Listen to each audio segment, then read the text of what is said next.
Greetings, educators, parents, students, and anyone within ear's reach of my voice. Today, I bring to you the third episode of Season 2 of Meetings with Mugs, a podcast all about positive impacts in education. Today's message is centered around Hispanic Heritage Month. Saludando a educadoras, padres, estudiantes y cualquier persona puede oír mi voz. Hoy les traigo el tercer episodio de la segunda temporada de Meetings with Mugs, un podcast que trata sobre de los impactos positivos en educación. El mensaje de hoy es centrado en el mes de la Alceria, España. Thank you. In this episode, I'm highlighting some statistics in education in regards to Hispanic heritage, and also some of the most notable Hispanic figures in our nation's history and education. National Hispanic Heritage Month is observed from September 15th through October 15th. So, it's technically celebrated within 2 months. The celebration of Hispanic culture came about in 1968 under then-President Lyndon B. Johnson as a week-long celebration. But now, rightfully so, it is celebrated for a month. From serving in the military to fighting for civil rights, Hispanics have contributed to shaping our democracy into what it is today. And you can't mention Hispanic civil rights without mentioning Cesar Chavez, a true agent of change. But of course, my focus here is positivity in education. So according to Pew Research Center, public school teachers are far less diverse than the student population. A study in 2018 showed that only 9% of the teachers in public education are Hispanic. That is in comparison to the 27% of the student population being Hispanic. Hispanic educators are severely underrepresented in education. That 9% of Hispanic educators is crucially important for scholars of the same representation. As educators, we work with diverse populations of students. And while we may know plenty about other races and cultures, the pure factual truth is we cannot completely understand all there is to know about a culture we do not live within. And that is why representation matters. It is important for scholars of Hispanic ethnicity to see people of success and impact within their own culture. I empathize with that. You see, although some of my best teachers I've had throughout my career have been white people, the most impactful have been blacks. And I wouldn't expect it to be any different for Hispanics.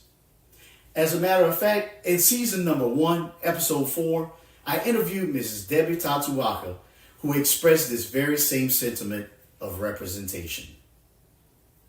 Well, moving right along, in education, I celebrate Mr. Jaime Escalante. Mr. Escalante was a Bolivian-American educator known for his work in East Los Angeles at Garfield High School. Jaime Escalante taught calculus at Garfield High School from 1974 to 1991.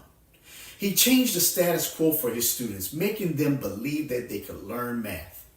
His words to them were, "I'll teach you math, and that's your language. With that, you're going to make it." And they did. By 1981, his class size grew to 15 students, in which 14 of them passed the AP Calculus test. Do you know how hard that is? Calculus alone is a foreign language to me, let alone advanced placement. Well, Jaime is the subject of the 1998 book Escalante, The Best Teacher in America, and the 1988 film Stand and Deliver. Jaime shared, "The key to my success is hard work for teachers and students alike." Next is Sylvia Mendez. Sylvia was the subject of a landmark case, Mendez versus Westminster, which made California the first state in America to end segregation in schools. This landmark case made way for the legendary Brown versus Board of Education case that took place 8 years later, which ended segregation nationwide. Sylvia was a Hispanic student who was denied enrollment into a whites-only school. You see, Hispanics were sent to so-called Mexican schools, just like blacks were sent to blacks-only schools.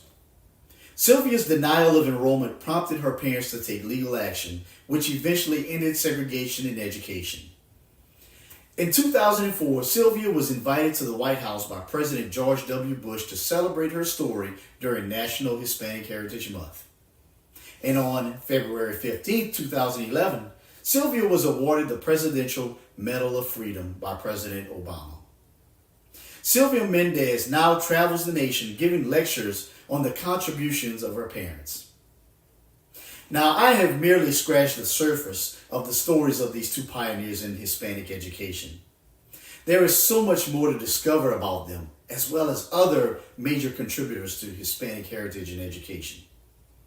Of the 9% of Hispanic educators nationwide, I know a few of those individuals personally, and they are phenomenal at what they do. So, if you know any of them, salute them throughout this month for their contributions in education. As always, I conclude the show with a dose of positivity. And what is in my cup of positivity is simply thank you. Thank you to my Hispanic family. As you can see, I am married to a lady of Hispanic descent, and I extend a huge gratitude of thanks to my in-laws.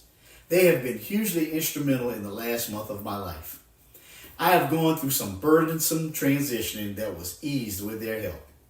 So from my heart, thank you. And thank you to all the educators of Hispanic descent. Continue to make the contributions and impacts for our nation's scholars. They need you. Well, next week, I'm discussing books, literature, and artificial intelligence. So until next week, educators, parents, students, and anyone within ear's reach of my voice, see you next time. Have a great week. Hasta la próxima semana, educadoras, padres, estudiantes, cualquier persona que puede oír mi voz. Nos vemos la próxima vez y que pasen una gran semana. Adiós. Bye-bye.